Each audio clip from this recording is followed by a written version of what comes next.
সামনে দাঁড়িয়ে আছে শাওন। ৭ বছর আগের সেই একই পার, একই বিকেলের মিলান আলো।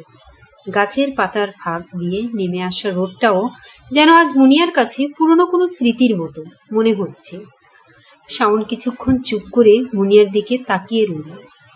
মুনিয়াও এবার চোখ সরালো না।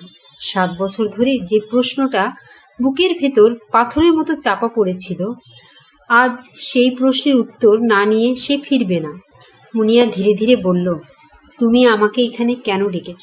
শাওন একটা দীর্ঘশ্বাস ফেলল। কারণ কিছু কথা ফোনে বলা যায় না, আর কিছু কথা ৭ বছর লুকিয়ে রাখা যায় না। শাওন চুপ হয়ে গেল। মুনিয়ার কণ্ঠ এবার আরো শক্ত হলো। সেদিন তুমি আমাকে বলেছিলে সবকিছু শেষ, তুমি আর আমার জীবনে ফিরে আসবে না। তারপর হঠাৎ করেই তুমি উধাও হয়ে গেলে। একটা ফোন না, একটা খবর না। তুমি জানো সেই ৭টা বছর আমি কিভাবে কাটিয়েছি? জানি না, তুমি জানো না। মুনিয়ার চোখ ভিজে উঠল। তুমি শুধু নিজের কষ্টটা দেখেছ, আমার কষ্টটা দেখার চেষ্টা করনি। শাওন মাথা নিচু করল। আমি ভুল করেছি মুনিয়া, শুধু ভুল।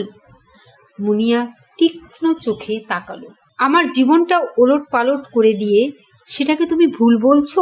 শাওন কিছু বলল না। হঠাৎ মুনিয়ার চোখ গিয়ে থামল শাওনের হাতে থাকা একটা ছোট্ট খাম। ওটা কি? শাওন খামটা মুঠোর মধ্যে শক্ত করে ধরল। তোমার জন্য, এখনই দাও। এটা দেওয়ার আগে তোমাকে একটা কথা বলতে হবে। মুনিয়া চুপ করে রইল। শাওন ধীরে ধীরে বলল, ৭ বছর আগে আমি তোমাকে ছেড়ে যাইনি। মুনিয়া যেন কথাটার অর্থ বুঝতে পারল না। তাহলে আমাকে যেতে বাধ্য করা হয়েছিল? মুনিয়ার বুকের ভেতরটা কেঁপে উঠল। কে বাধ্য করেছিল? শাওন চারপাশে তাকালো, তারপর নিচু গলায় বলল, তোমার পরিবার। মুনিয়া কয়েক সেকেন্ড নিশ্চুপ হয়ে দাঁড়িয়ে রইল। আমার পরিবার? হ্যাঁ।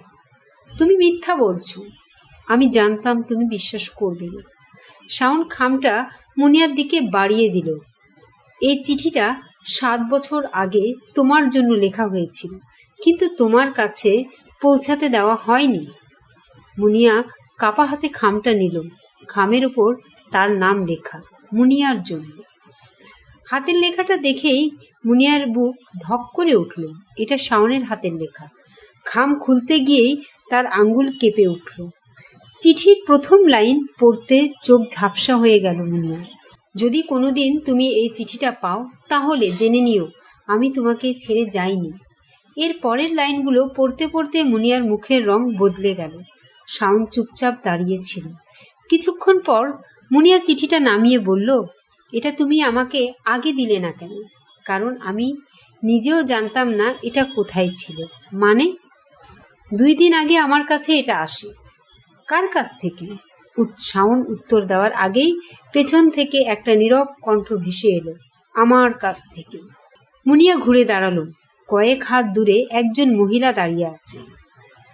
মুনিয়ার চোখ বড় হয়ে গেল। আপনি? মহিলাটি ধীরে ধীরে এগিয়ে এলেন, তার চোখেও জল। হ্যাঁ মুনিয়া, আমি।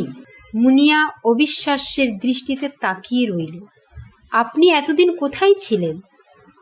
মহিলাটি উত্তর দিলেন না, শুধু বললেন, তোমার কাছে আমার অনেক কিছু বলার আছে।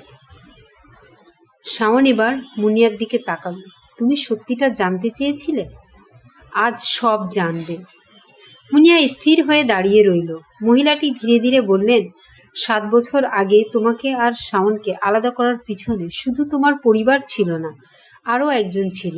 মুনিয়ার বুক কেঁপে উঠল। কে? মহিলাটি কিছুক্ষণ চুপ থেকে বললেন, যাকে তুমি সবচেয়ে বেশি বিশ্বাস করেছিলে।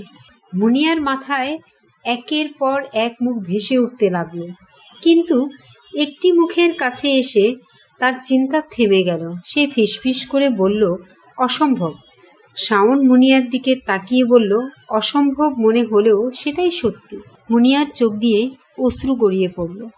৭ বছর ধরে যে মানুষটাকে সে নিজের সবচেয়ে কাছের মানুষ ভেবেছিল, সেই মানুষটি কি তবে তার জীবন থেকে শাওনকে সরিয়ে দিয়েছিল? মুনিয়া কাপা গলায় বলল, আমি তাকে বিশ্বাস করেছিলাম। শাওন ধীরে বলল, আমিও। হঠাৎ দূরে একটা গাড়ির শব্দ শোনা গেল। তিনজনই সেদিকে তাকালো। কালো গাড়িটা পার্কের গেটের সামনে এসে থামলো। গাড়ি থেকে একজন নেমে ধীরে ধীরে তাদের দিকে এগিয়ে আসতে লাগলো। মুনিয়া মানুষটাকে দেখে স্থির হয়ে গেল। তার মুখ থেকে কোনো শব্দ বের হলো না, কারণ এই মানুষটাকেই তো সে এতদিন মৃত ভেবে এসেছে। শাওনের মুখও ফ্যাকাশে হয়ে গেল। মহিলাটি চোখ বন্ধ করে ফিসফিস করে বললেন, অবশেষে সে ফিরে এসেছে। মুনিয়া কাপা গলায় বলল, কে? মহিলাটি চোখ খুলে তার দিকে তাকালেন। সে মানুষটা তোমার আর শাওনের জীবনের সব কিছু বদলে দিয়েছিল। মুনিয়া আর এক পাও এগোতে পারল না। সামনে এগিয়ে আসা মানুষটা এবার থেমে গেল। তারপর খুব স্বাভাবিক কণ্ঠে বলল, মুনিয়া, এত বছর পরও তুমি আমাকে চিনতে পারলে না? মুনিয়ার চোখ স্থির হয়ে গেল। শাওন এক পা সামনে এগিয়ে এসে দাঁড়ালো। আর ঠিক তখনই মুনিয়া বুঝতে পারল 7 বছর আগের গল্পটা শেষ হয়নি, বরং আসল গল্পটা এখনই শুরু হয়েছে।